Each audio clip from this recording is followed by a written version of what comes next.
교회 옥상에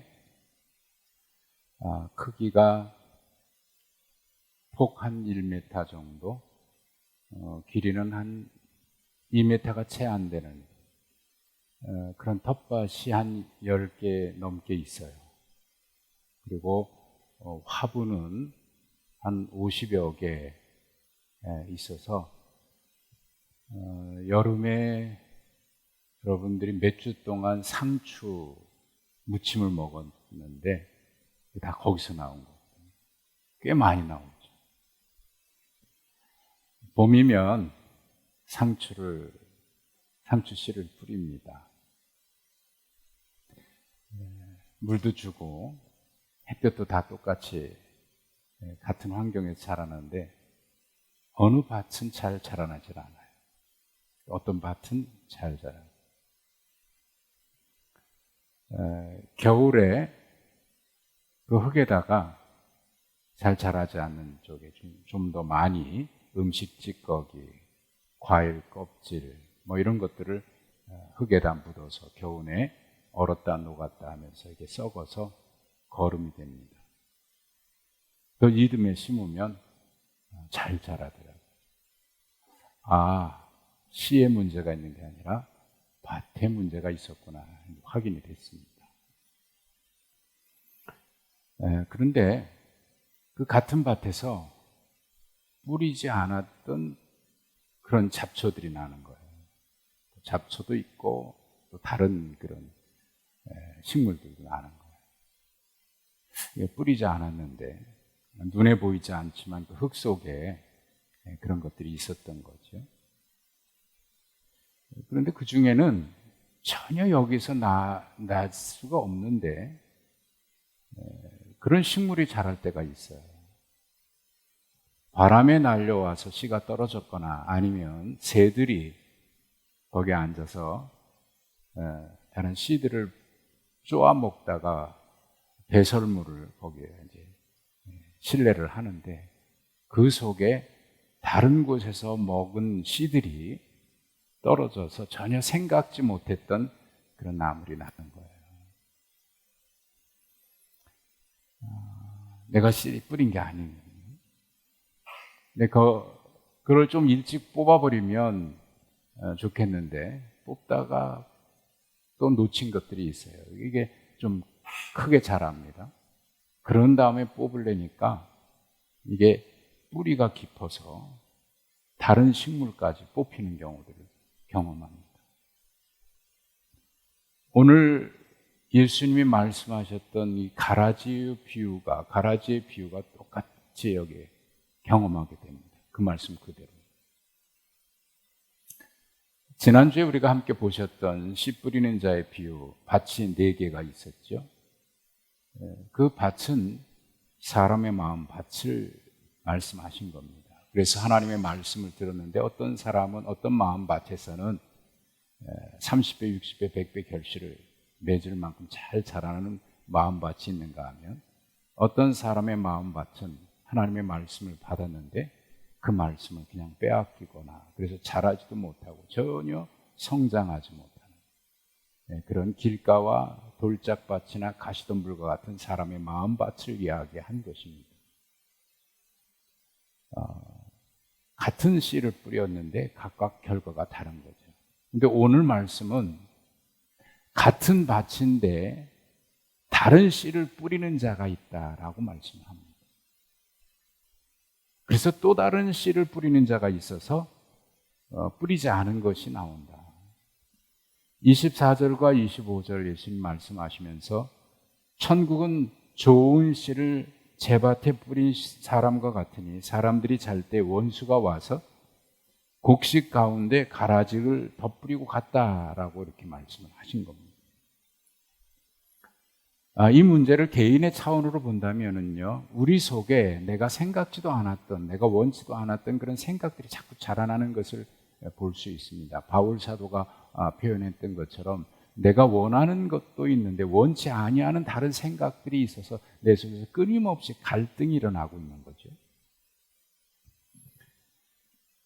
그런 개인의 문제일 수도 있습니다만 오늘 말씀을 곰곰이 읽어보면 이거는 개인 차원의 문제라기보다는 공동체 문제를 다루고 있습니다. 이거는 현실적으로 그렇게 우리가 살아가는 세상 속에 악의 세력이 있는 것을 우리는 보지요. 현실적인 문제입니다. 실존적으로 그런 이 세상을 말하고 있는 겁니다. 36절에서는 예수님이 이 비유에 대한 풀이를 제자들에게 풀어 해설해 주셨습니다. 좋은 씨를 뿌리는 사람은 예수님이고 밭은 세상이라고 하셨고, 좋은 씨는 천국의 아들들이고 가라지는 악한 자의 아들들, 천국의 백성과 악한 자의 백성들이 섞여 있는 것을 얘기하고, 가라지를 뿌린 원수는 마귀라고 얘기했습니다. 그리고 추수 때는 세상 끝이라고 하셨습니다. 자, 우리는 이 세상에 살면서 그런 질문을 계속 하게 돼요. 왜 이 세상에 이렇게 악이 존재하는가? 이 문제는 참 늘 우리가 하게 되는 질문이죠. 어쩔 수 없는 그런 현실입니다. 근데 이거보다 더 큰 고민이 있습니다. 세상에도 그렇지만 하나님을 믿는 믿음의 공동체인 교회 안에도 악이 왜 존재하는가 하는 그런 문제입니다. 세상에 존재하는 악도 문제이긴 하지만 더 심각한 것은 믿음의 공동체 안에 있는 악의 실체들의 문제이죠. 제자들이 예수님께 질문했습니다. 주님, 밭에 분명 좋은 씨를 뿌리지 않았습니까? 그런데 가라지는 어디서 났습니까? 원수가 이렇게 했구나. 원수가 가라지 뿌렸다는 말에 제자들이 말합니다. 그러면 우리가 가서 그걸 뽑을까요? 사실 주님의 허락을 기대하는 그런 질문이긴 하지만 그들의 마음속은 이미 뽑아야 한다는 생각을 가지고 있는 겁니다. 이건 당연히 뽑아야 된다 생각하고 있는 겁니다. 그런데 예수님은 제자들의 생각과 달랐어요. 가만둬라. 가라지 뽑다가 곡식까지 뽑을까 염려한다. 저절로 자란 것이라면 그래도 이해한다고 할 수 없는 일이지만 이해할 수 없는 일이지만 그래도 저절로 자란 것이라면 그렇다고 치더라도 분명히 예수님이 원수가 그랬고 마귀가 뿌렸다고 그러는데 왜 뽑지 말라고 그러는 걸까요? 마귀가 뿌린 거면 당연히 뽑아야 되는 거 아닙니까? 그걸 왜 놔두라고 그러는지 이해가 안 됩니다.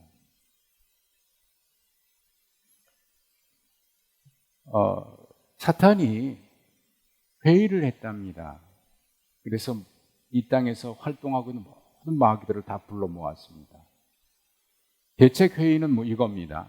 어떻게 하면 하나님의 공동체 교회를 무너뜨릴 수 있을까? 어떻게 하면 성도들을 무너뜨릴 수 있을까? 그 방안을 강구하기 위해서 모든 마귀들을 다 불러 모아서 지혜를 모으기 시작했습니다. 이런저런 방안들이 제안이 나왔습니다. 시련을 주자, 고통을 주자, 어려움을 주자, 사업을 망하게 하자, 몸이 병들게 하자, 이런 제안을 하기도 하고, 박해와 죽음의 시험을 가하자는 그런 제안도 했습니다. 여러 제안들이 있었는데 그 중에 마귀 하나가 반론을 제기하면서 이렇게 제안을 했답니다. 그리스도인들은 어려움이 오고 시련이 오면 이상하게 더 강해진다. 더 깨어있고 더 기도한다. 그런 경향이 있으니까 그건 결코 좋은 방안이 안 된다. 오히려 고난보다 어려움보다 평안하게 해주고 아무 문제 없게 해주고 그러면 그들은 기도도 하지 않고 평안하다 보니까 나태해지고 그래서 스스로 넘어진다. 뿐만 아니라 못하게 하지 말고 하게 하자. 모든 걸 다 하게 하자. 봉사도 하게 하고 헌신도 하게 하고 모든 걸 다 하게 하되 단 하나 지금이 아니라 내일 하지 모레 하지 이 다음에 시간 나면 하지. 성공한 다음에 하지. 여유 있을 때 하지. 그렇게 미루면, 그렇게 미루고 미루다가 결국 기회 놓치고 끝나버린다. 야, 그거 좋은 생각이다. 이 방법대로 하자. 여러분 어떻습니까? 지금 우리 현실을 가만히 보시면 그렇게 해서 넘어지는 경우 많잖아요. 평안하니까 기도 안 합니다. 문제 없으니까 아유 좋다 그러다가 기도도 쉬고 말씀도 안 보고 그러다가 스스로 나태해지는 거예요. 신앙이. 하긴 할 거야. 나중에 지금은 여유가 없어서, 지금은 시간이 없어서, 지금은 너무 바빠서 이 다음에 여유 생길 때, 시간 날 때, 직장 퇴직한 다음에 그러다가 시간 다 가버리고. 지금 이게 우리 현실을 가만히 들어보면 지금 이렇게 넘어지는 경우가 많죠? 마귀가 하는 일은 공동체를 파괴하는 일입니다. 그러기 위해서 가라지를 뿌리는 거예요. 그 가라지는 여러 종류입니다. 만약에 원수가 재정적인 피해나 이런 것을 줄 목적이었다면 가라지를 뿌려서 되겠습니까? 불질러 버려서 다 태워버리지. 그러면 다 손해가 갈 텐데. 그런데 가라지의 목적은 그런 것에 있질 않아요. 단순히 그런 피해를 주려고 하는 게 아닙니다. 스스로 무너지게 하는 거예요. 가장 좋은 방법은 명예를 훼손시키는 겁니다. 지나가다가 어느 밭을 보면 이건 누구 밭인데 이렇게 게을러가지고 이거 땅을 이렇게 못 쓰게 만들었어? 주인을 이제 뭐라 그래요. 그리고 가지도 않아요. 더러우니까. 하나님 나라 공동체인 교회의 명예를 훼손시키는 일을 합니다. 그러면 교회에 사람들이 오질 않습니다. 코로나 기간에 참 많이 그랬어요. 우리 스스로도 그랬지만 교회가 세상으로부터 많은 신뢰를 잃었습니다. 교회 안의 여러 문제들로 인해서 세상이 비난을 받습니다. 갈등과 분열로 인해서 어려움이 걷기도 합니다. 이런 것들이 다 가라지를 뿌려서 비난받게 하고 교회 가지 않아. 교회 갈 필요는 뭐가 있어?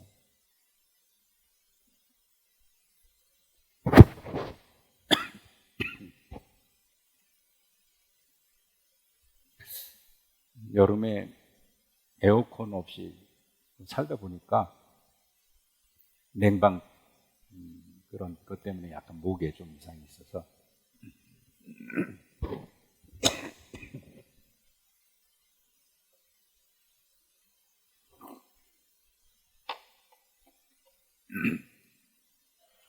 제자들은요 이거 뽑아버리는 것이 당연하다고 생각했습니다. 뽑아버려야 합니다. 주님은 놔두라고 하는데 제자들은 뽑아버려야 된다고요.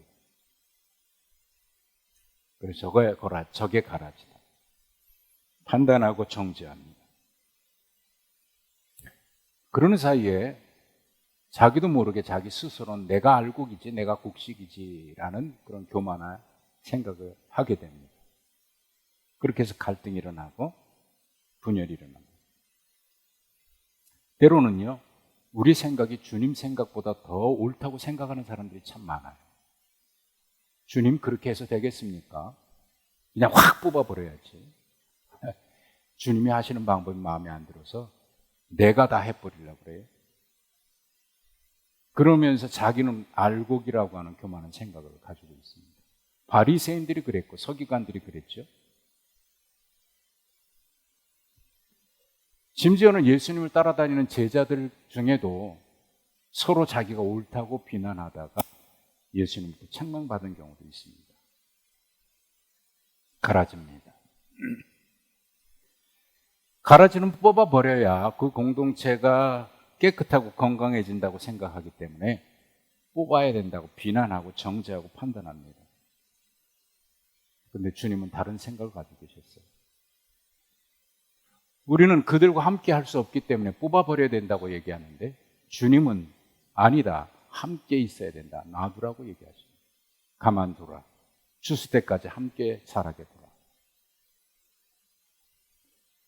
정죄하고 판단하여 잘라내는 것이 아니라 함께 자라나도록 하라고 주님 말씀하십니다. 이해할 수 없는 일입니다. 그런데 여기에 주님의 뜻이 있습니다.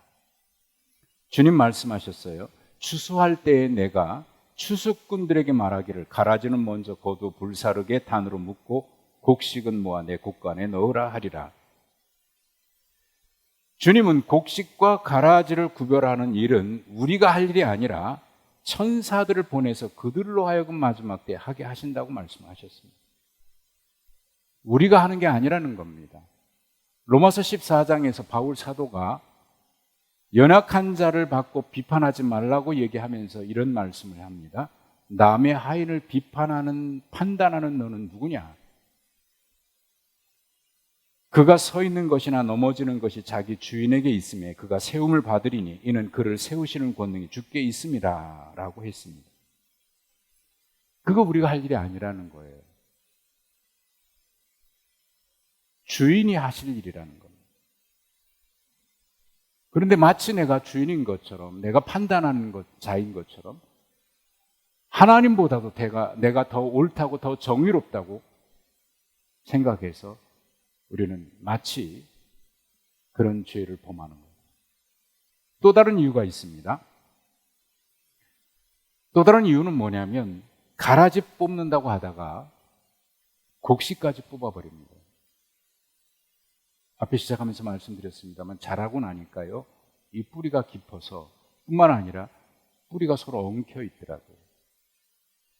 그래서 곡식까지 뽑히더라고요. 그것 때문에 주님은 내버려 두라고 얘기합니다. 성급하게 뽑다가 곡식까지 뽑을 수 있기 때문에 함께 자라게 하라고 말씀하십니다.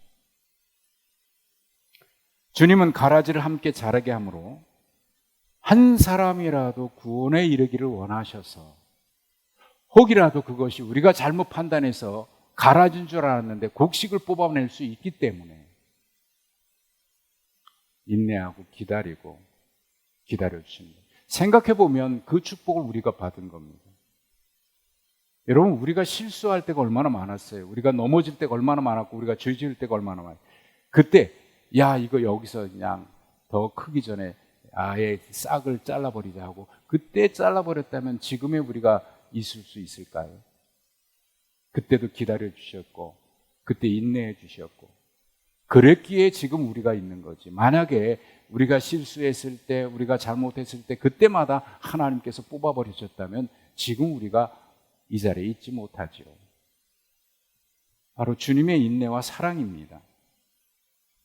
주님은 그렇게 함께 있으면서 사랑의 수고를 우리가 감당해 주기를 기대하고 계시고 그렇게 살다 보니까 사랑의 수고 애쓰다 보니까요, 누리는 축복은요 우리 자신인 거예요. 내가 하다 보니까 사랑하면서 사랑의 사람이 되고 가라지와 함께 있다 보니까 깨어 기도하게 되고 그러다 보니까 내 신앙이 자라나게 됐고 사랑의 크기도 커졌고 이게 바로 주님이 가라지를 지금 뽑지 말고 내버려 두라고 말씀하실 때 주님이 기대하시는 거예요.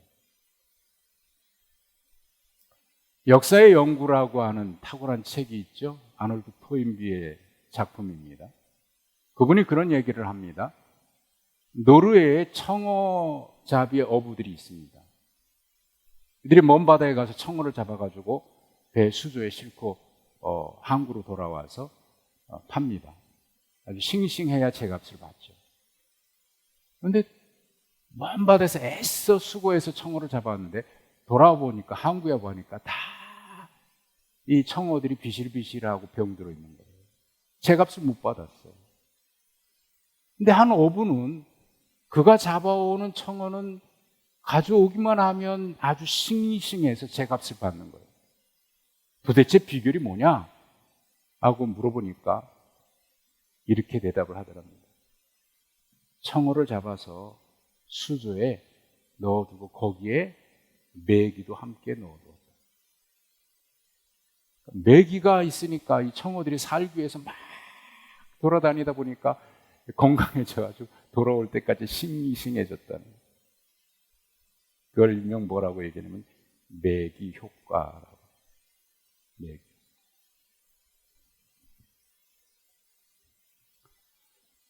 바울 사도는 자기 스스로도 이게 사탄의 가시라고 얘기할 만큼 질병이 있었습니다.